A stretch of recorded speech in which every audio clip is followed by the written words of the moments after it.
Saludos todos. My name is Kimberly Roa. I'm the events manager at the Center for Puerto Rican Studies at Hunter College. Thank you for joining us for this Cafecito con La Brega. This Cafecito con stars La Brega podcast host Alana Casanova-Burgess and writer Sergio Gutiérrez Negrón as they explore episode 6 of season 2 of La Brega, Boricua En La Luna, a classic Puerto Rican anthem about a young man born outside of Puerto Rico who dreams of going back to his parents' home but never does. This episode expands on the themes of displacement and connection by asking what would happen if someone Puerto Rican were actually born on the moon. Without further ado, I turn it over to Alana and Sergio. Hi, everyone. Thank you for coming. Hola, hola. Gracias por estar acá. And thank you also to Centro for having us, to Kimberly for putting this together, to Camacho for handling the technical side.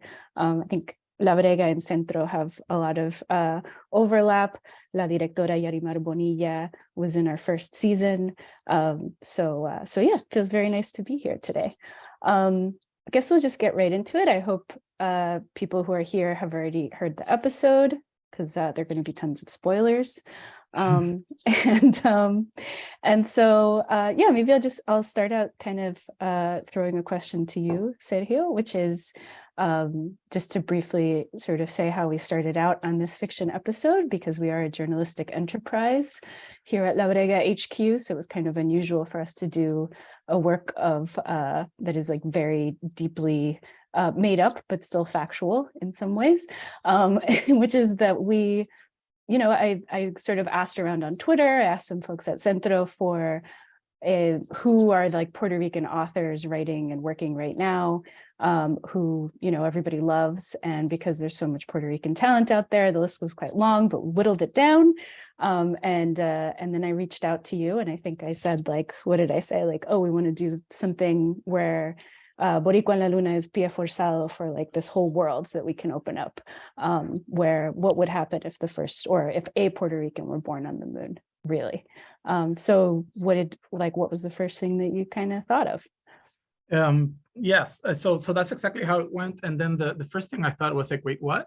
And then immediately I was like, wait, okay, let's roll with it.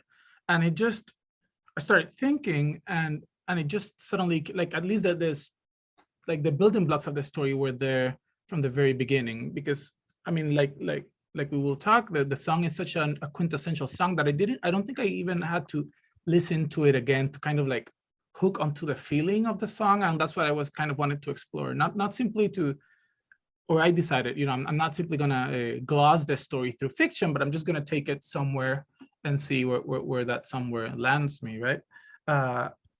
So that's how it went. And then we got together and it just clicked, right? So we started talking and I started writing. And after a few conversations, the story took flight. And next thing we know, we're recording our actors and actresses. And here we are. So it's been a ride. It's been very fun. And I think it's been a pleasure and a privilege to work with, the work you guys are doing in La Brega. Thanks. When we say it so breezily, it sounds like it didn't take us months to make this episode, but we can talk about more like how it came together. When I saw that Yarimar has a couple questions in the Q&A, so which actually like is relevant to what we're talking about right now. The first is, why did we even want to do a fiction episode? Well, the easy answer there, there are a couple of ways of answering that. One is that it's a challenge and we like challenges. We like to see how La Brega can be different things. It's a podcast, but we're also putting out an album out April 11th of covers from this season. But also, we wanted to do Boricua En La Luna, which is a song that's very important to me, but like how it's so relatable that in a way journalism would not serve it. Like we already know that story in our real lives really intimately. So fiction, to me, with this particular song, felt like a way of actually doing something new. Like putting it on the moon was a way of really interrogating those themes that come up in the song. And in terms of fiction relating to the frame of music for this season, which is another question that Yadi has, I was sort of tickled by the idea, and I think everyone on the team was kind of giddy about this, that Boricua En La Luna started as a poem and then became a song. And then through your words, Sergio, it became a short story. So like we're doing kind of like I don't know, doing some kind of Some art shape. there. Some kind of shape was made that we thought that would be kind of cute. Right. So, yeah. So I think exactly. So why literature? Or why a short story? So that I think Alana kind of glossed really well. But I think that literature does fiction can do something differently, right? From a reportage or the sort of work that people do in podcasts. At first, when I heard it, I was like, oh, but Boricua En La Luna has such an interesting history. Like all of these songs, like we've seen in this season of La Brega, I've been learning a lot, right? It's like all of these songs have such a good history. So I was like, wait, are we really going to miss the opportunity of exploring the story? But then I was thinking, fiction engages with people differently, right? So, and I do, of course, believe in literature or the power of literature to create connections like the poem made with like a whole, population over and has been making for like 100 years. Or, I mean, I'm exaggerating, for a long time. So I think it just it just made sense to explore it, and it hints at different things, right? At the potentiality of a text to inspire other conversations. Right. And maybe we could start out with the first sort of minute and change of the piece, which again, if you've heard the episode, you've already heard it, but it's so like lusciously sound designed by Joe Plord, who's our sound designer and engineer this season.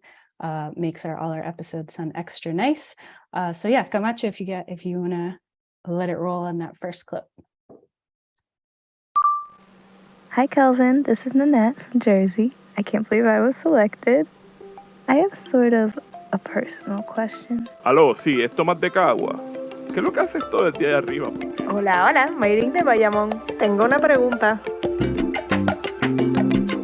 To communicate with Kelvin, the kid on the moon, you simply had to participate in the lottery the space agency set up as part of its outreach efforts. And cross your fingers. I didn't get lucky, but hundreds did. Those selected were people from all over the world, but Puerto Ricans outnumbered all other groups. It was to be expected, of course. Although it's lost some of the novelty now, the truth of the matter is that there was something incredible, truly even unimaginable, about the fact that the first person born on the moon was Puerto Rican. And not only that, but that in those first pictures we saw of him, there was, next to the US flag that adorned his worn secondhand spacesuit shoulder, the mono estrellada. Beautiful. So why did you start with those voice memos? Like what was the thinking there? So I guess I've never written a story specifically for radio or for a podcast before. So when I sat down to work on this, I figured I should privilege the ear, make sure that the story was told, but mostly heard, right? So I sat down to thinking. And next thing I know, it just came to me that I've been living in the US for over, I think, kind of like 12 years or something like that. And over these 12 years, even though I've been visiting Puerto Rico constantly, more than once a year, I mostly experience Puerto Rico in my everyday life through conversations with my mom, through WhatsApp messages from my friends. And so all of my experience of this place I'm completely attached to are processed through other people. And also this is something an obsession or something that interests me for this 12 years or something. Every time I'm talking with somebody, you just pay attention to the sounds that come in. So when I talk with my mom, I hear the neighbors, I hear the traffic, I hear, somebody mowing their lawn. So it's just like all of these sounds that are like the everyday texture of Puerto Rico. I was like, okay, how do I put this like at the center of the story, right? So I decided to go along with it and to think that, imagine, for somebody who is in the moon by themselves in a place that, I don't know, is quiet, or I imagine the moon to be very quiet. All of that algarabia of all of that noise must probably be extremely appealing or extremely interesting, right? It must, if it catches my attention here in Ohio, when I lived in Atlanta, I can't imagine what it does in the moon. So I sat down to write with sound, and the crazy thing is that, so I wrote these descriptions of the noises. I was talking to my mom of the noises that I could hear, right? And I was like, I'm just gonna put this in the story, and Alana and the crew are gonna hate me for it, because these were like lists of sounds. And as soon as I did, they were like, oh, actually we have all of that already recorded. So I guess I will just throw the question to Alana. It's like, what? You guys just, it's impressive, that archive of sounds that you guys have. So please talk to, could you say something about, Yeah. that I mean, yeah, we were really giddy that you had all these, because I mean, what's in there? Coquilles. We'll hear another clip in a second, but for example, there's a part where you talk about the mall, about how this abuela is in the mall, right? And I think we added that later that was in Plaza. People who have heard today's episode, which is from Joel Cintrón Albacete, we spend a whole day at Plaza Las Americas. So we had all this mall tape. We were like, oh yeah, not only can we make that sound like a mall, we can make that sound exactly like Plaza. And also like what you were just saying about, yeah, like I think here, living in the States, or living anywhere outside Puerto Rico, we're constantly like hungry for sound, hungry for memes. So I have sound like there's a point where you hear some dominoes playing in the episode. That's something that I recorded in like July 2017 at El Escambrón. And I just happened to like be really diligent about my hard drives all the time. So we were like thinking, oh, what would the sound be that we come back from the break to? And I was like, oh, let's have someone playing dominoes, right? That's like the perfect sound. The rooster crowing is my aunt, who just passed away recently. She lived in Fronton in Ciales, and she had like tons of roosters and chickens. So like, we're like, let's put that in there. I have a lot of like sentimental recordings from her. And then our producer, Sergio Gutiérrez Negrón, he recorded his street sounds. I think he had some already. And we had, what was it? Like 4 strangers trying to get a car out of the sand in Bacia Talega, which feels also like a very relatable experience. Like, who hasn't gotten stuck in the sand somewhere, right? And Ezequiel went with his dad and his brother, not to get stuck in the sand, but like to sort of bang against the car and like do like, oh, palante, palante, and we recorded that, and Joe used like sound. So anyway, so this is sort of what that became. And the first clip we heard was from the English version. This is going to be from Spanish. So yeah, I think Camacho, if you could play that'd be great. Kelvin la escuchaba en sus largas jornadas, y mientras recorría la superficie lunar, sus rugosidades y valles de polvo, sus fosas tectónicas, dorsas y cráteres, lo que llenaba el rumor del vacío espacial era el soundtrack de la abuela. Ay, nene, estoy hecha leña. Hoy tuve que ponerme a limpiar la casa, que estaba hecha un cagadero. Era el sonido de la brisa recorriendo su casa,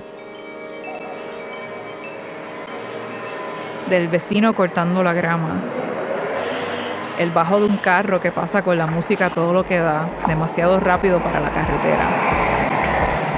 El sonido de 3 extraños ayudando a su abuela y a una compinche sacar el carro de la arena en Bacia Talega. El aguacero y sus truenos. Y el chillido del huracán que se aproxima. Y la calma en el ojo. Y los coquíes, por supuesto. Y los grillos. Y los perros.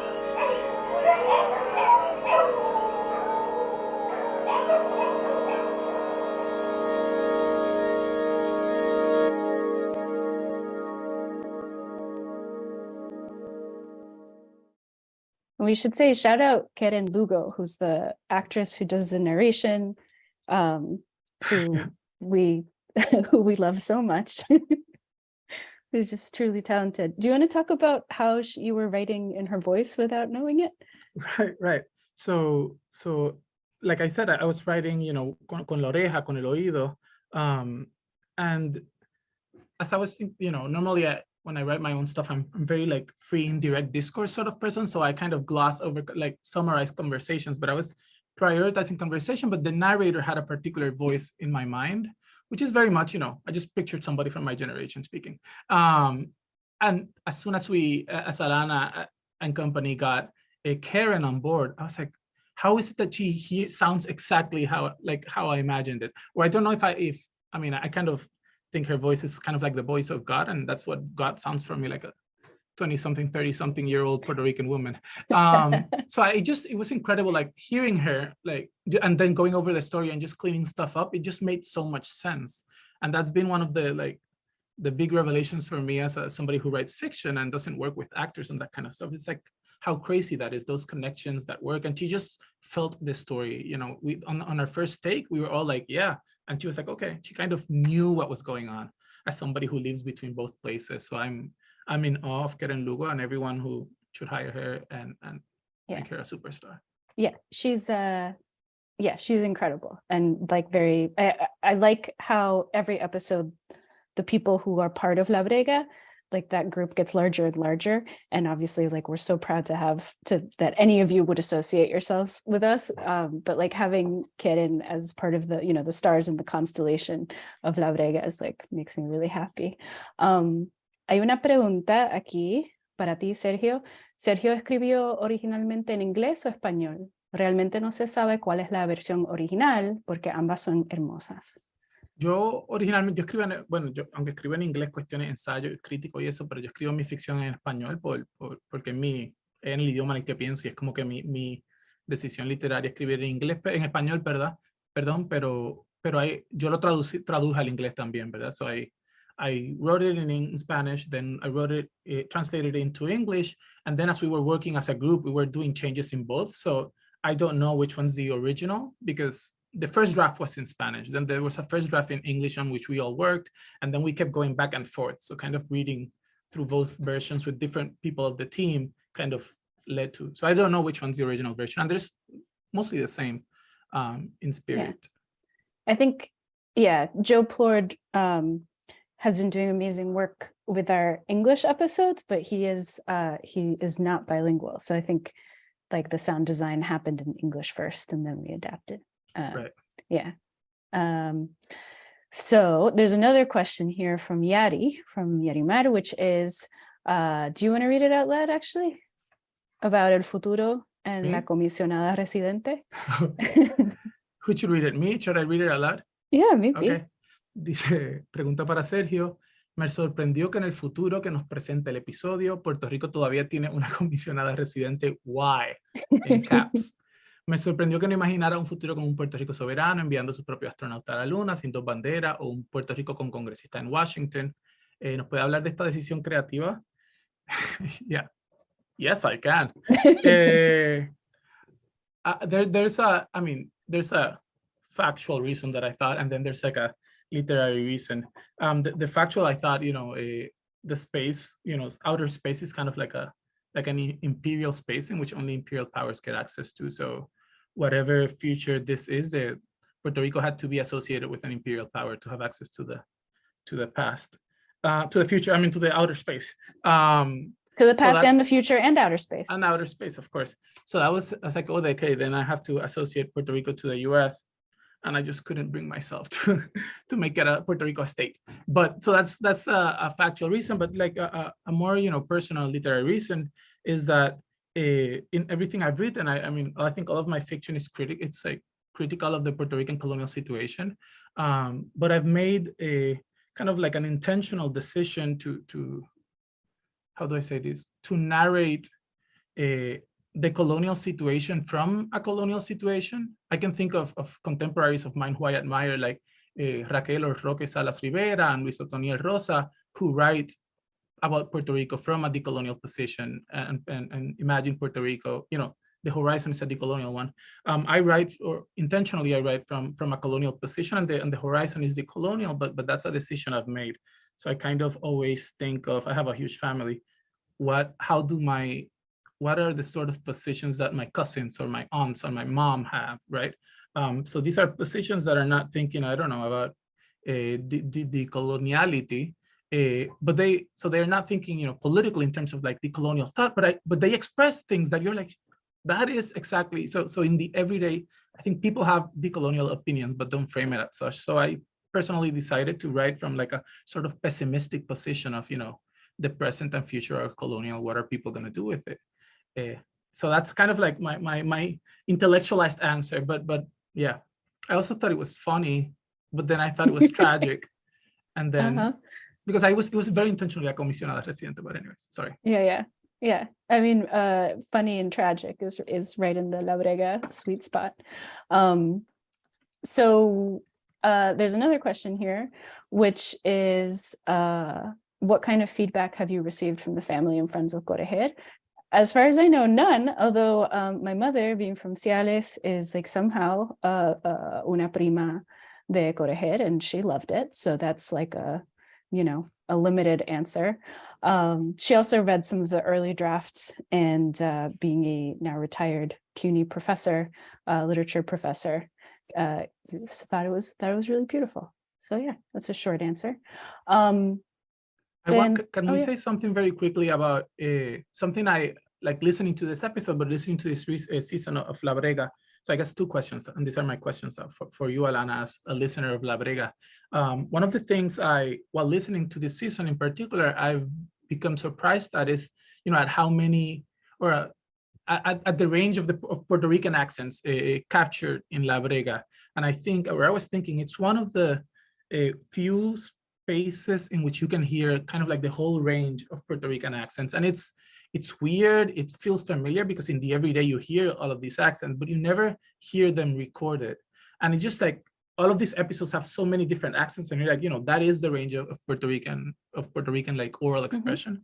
So that's one. And the other is, of all the songs you could have chosen, I mean, there's a lot of good songs, and you guys chose 8. Why Boricua En La Luna? So what's your connection with it? It's a good song, but all of the songs you've chosen are good songs, and there's like many others. So why Boricua En La Luna? And wow, Puerto Rican accents. Puerto Rican accents, right. Let me see if I can tie those two answers together. I think I can. So first, with the accents, it's not just who we have on the show. We also, like the team, well, this season we have people who are not Puerto Rican on our team. We have some people from Dominican backgrounds. We have people of Mexican American backgrounds, because you might have all noticed that our show art changed slightly to include otras islitas, right? So we're widening our scope and trying to think about how Puerto Rico relates to the rest of the Caribbean, the rest of the hemisphere. But originally, our concept for La Brega was, you mentioned Raquel Salas Rivera, who in an interview once told Yarimar that we are really bad sometimes at making solidarity between the diaspora and the island, right, or the archipelago. And and I heard that, and I thought, and part of that statement was also that we're constantly experimenting. Y a veces lo hacemos bien cabrón, and a veces fallamos. Yeah. So, but the important thing is to always keep trying, because nobody gives us this manual to make like one people. So La Brega, in a way, is an answer to that challenge, right? We have a team of people who are, some of them in Brooklyn, and some of them in San Juan, in Campanillas, all over the place. And what we're trying to do with our team, and what we're trying to do with our project, is to make like one, is to make a space where we can keep trying to make ourselves one people, which feels very big. And we don't think about that all the time, but in the corner of my heart, that's what I think La Brega is that this is a place where like we don't engage in policing about like who is Puerto Rican and who isn't, like en esta casa todos los acentos. So yeah, in this house we accept like all kinds of accents, and I don't have a very typical Puerto Rican accent. When we started making the show, I had a lot of like imposter syndrome, like what would people think about the way I say my L's or my R's? And the truth is that like, if we're not going to police other people and decide like quien no me representa and quien me representa, then I have to also feel that way about myself. And here's where I'm going to get to Boricua En La Luna, which is that in that song, there's that interlocutor, right? Like, yo le digo al villano, right? Que yo sería borincano. So there's this imagined villain who is accusing the narrator of not being Puerto Rican enough. Right. And the response is, I would be Puerto Rican even if I were born on the moon. So me being born in New York, that's something that I imagine often too. I don't know if people relate to that in this in this cafecito, probably, right? It's very relatable. So for me, actually, before we started this season, before we even finished the last season, I got Fernando Norat's art tattooed on my arm, and I had the little Luna added to the top of the house, and that's because it was sort of like a constant reminder to myself that, like, you know, like I'm part of this bigger pot of Puerto Ricanisms, that, you know, that it's okay. Like, it's all right that my accent's a little funky. And so en esta casa, all accents welcome. So yeah, there you go. Both answers. Yeah, that's great. Yeah. Let's see, we have like a ton of questions in the chat now. Why did you choose abuela instead of maybe a tia? And why just one family member? It's a good question. I don't know. So in the story, I'm not gonna go over the plot. So I just thought, you know, why not? I really love my abuela and I miss her. So I don't know. It's a good question, and it's only one, and he's only attached to one person until the narrator comes into view, right? That's like the second Puerto Rican character in their lives, right? So that's my very non-satisfactory answer. Well, I think, you know, some tias are abuelas also. Sure. You know, yeah. we don't know Maria Elena's life. She was someone's tia. My cousins are, or my aunts are actually my cousins who are my mother's age. Long story. It's very complicated. I think also for us, like, I think we talked about this a lot in our process, is that when we do audio journalism, we try not to pack in like a ton of voices, because it's actually hard to follow a lot of people and figure out like, oh, who is this? Who's telling me this piece of information? You know, it's not like an article where you can go back and like read like, oh, who is it who's talking right now? So we try to be very careful with the number of people just in a regular like podcast episode that's reported out. And I think also with this, you know, like we don't want to have like 17 characters in a story, because it's hard to follow a plot, you know. That's also a structural aspect of the short story, right? You should limit the number of characters in order to better develop it. And actually that's something that I think I tend to be very concise and very, like, I try to hide my meanings, but a lot of the work we're doing together is just cutting back. How much can we cut and still have the story make sense? So that means less characters, enough details, but not all of the details. So there's a lot of space for imagination, I hope. Yeah. And I think that was something that you and I were talking about a lot during this process, is that you actually did like a ton of reporting it. Like you looked up like, what are the places on the moon? You know, how long would these messages be taking? Like there's what we're getting in this short story is like the tip of the iceberg of like a ton of research that you actually did. And I didn't realize that you have a degree in journalism. Yeah, I studied journalism and in order to become a better writer, but then I was a horrible journalist. I think I was a better short story writer. So there's a lot in common. And I don't even know what I just think there's so much in common between the sort of writing that's happening in podcasts nowadays. I think podcasts like La Brega, or podcasts like Maria, who's on their team, anything for Selena. These are what I would, you know, when I'm reading, these are literary essays, right? So for me, it's really hard. When I was writing this, it's really hard to differentiate between one of the writing that's done in podcasts nowadays and, you know, literary writing. It's all the same art. And that, I mean, I'm a fan of podcasts and La Brega even before writing La Brega. So, well, I think that might be one of the reasons why we wanted, if we were going to do a fiction episode, which was an experiment for us, we wanted to make it really clear that this wasn't true. You know, that no one could listen to this and think that we were telling a true, like a literally true story that we had recorded somewhere. Just because it is kind of a risk, like for us as a, you know, we're like running around with a bunch of fact checkers, like we're trying to like taking the reporting seriously. You know, to do fiction is like we wanted to make sure that there's a really clear line, like these are the things that we have reported, and this is like, you know, not that. There's another question from Angie. I'm a huge fan of Afrofuturism. Are you dipping your toes into Rican futurism? Sure. Actually, there's a lot of work that's happening in Puerto Rican sci-fi.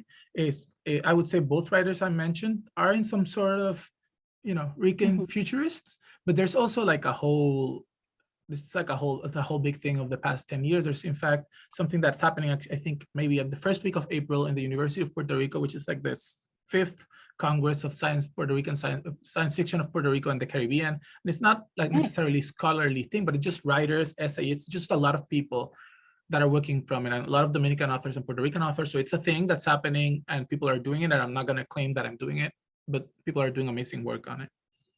Yeah, I mean, since I am familiar with Centro's work, and the idea of us thinking about like decolonization requires us to imagine a future, you know? So I think that there's an active imagination and futurism going on implied in that exercise. I don't know if that sounds too pointy-headed, but you know, and that leads us to the exposition, the No hay un mundo post huracán, No hay un mundo post huracán, that just happened at the Whitney, Marcela Guerrero's exposition.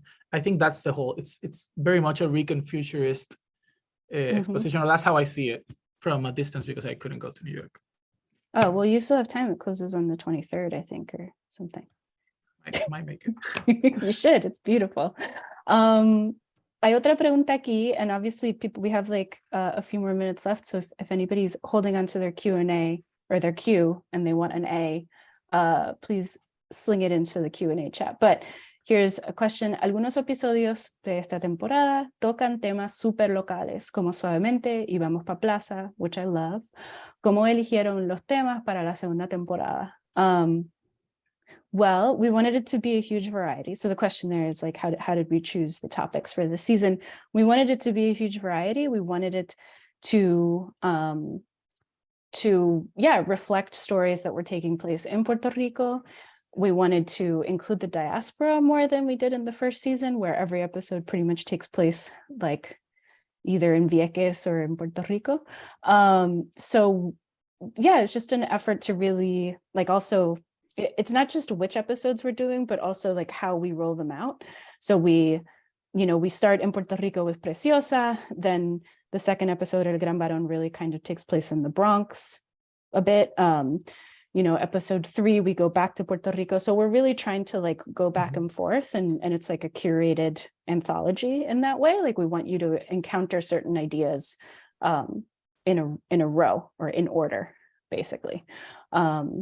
And we also didn't want to do all reggaeton. We didn't want to do all boleros. We wanted to do a merengue. So like, yeah, and also the thing I love about La Brega is that you can do stories that you've wanted to do for a long time without needing to have a peg. Like, I think as journalists working mostly for like English mainstream outlets, we often have to have like an anniversary or some kind of tragedy in order to get attention from our editors.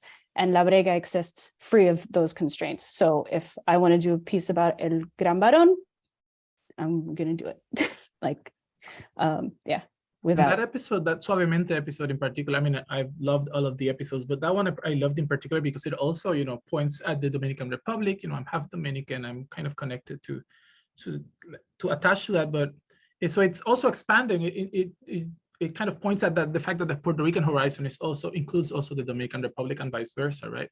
And I think it's an amazing story. I've got to say, I've always loved merengue, but not because of Dominicanness, but mostly out of, I don't know, growing up in the 90s, but I never knew the story as to, why I love merengue. And it's because I can't dance salsa, but I can dance merengue. And I think that episode just justified my whole existence.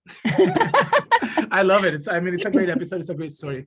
Yeah, we've not to like toot our own horn, but we've been hearing like things like that from a lot of people from different episodes, right? Like, I Wonder If I Take You Home was something that is a song that like really, really matters to a lot of people, even though we haven't really talked about it like as a culture.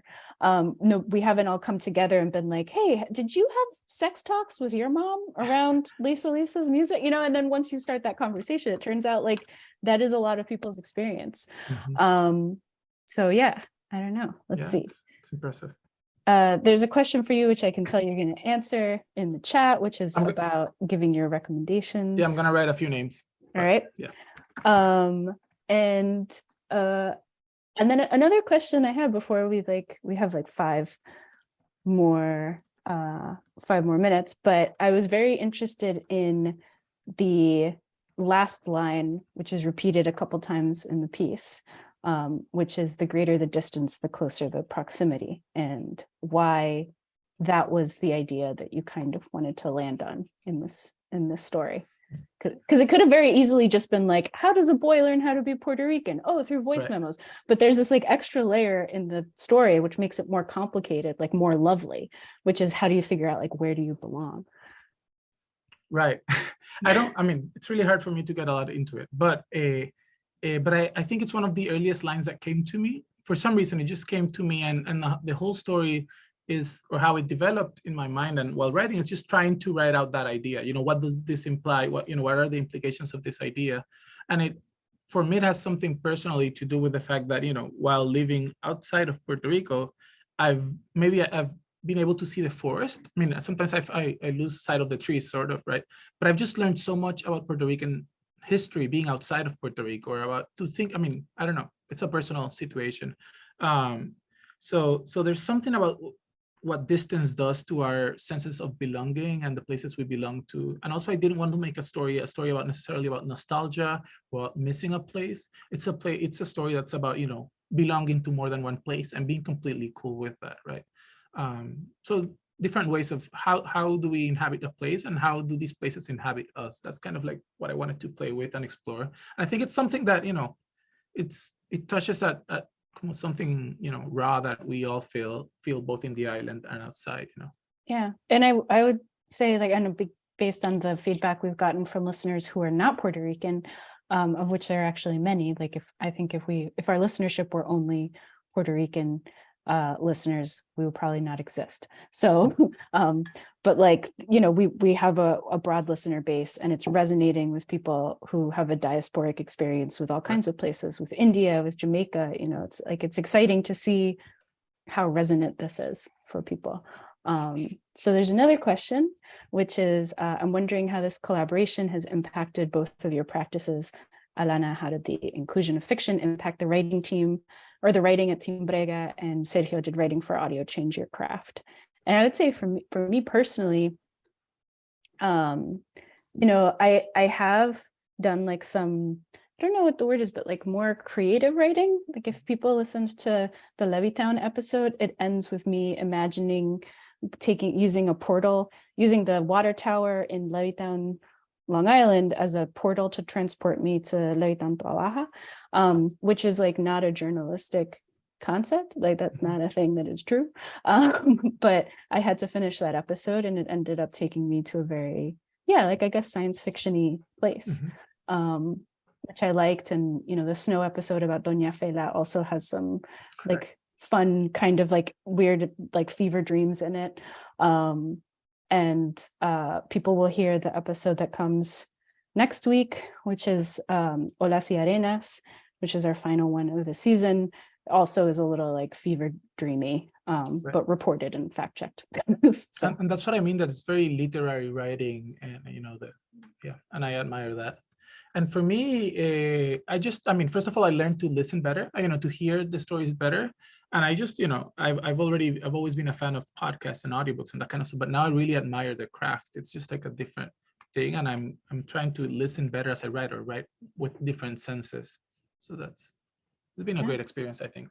Oh, good. It's been a wonderful experience working with you too. Yeah. High five. Well, Kimberly told us we had to wrap up at 3:45, and we do not break our promises, at least not to Kimberly. So yeah, thank you so much for having us, Centro, and thank you everybody for staying for this cafecito. Sí, muchísimas gracias a todos por participar y estar aquí y escuchar y meterle a la brega. Gracias. Chao. Bye.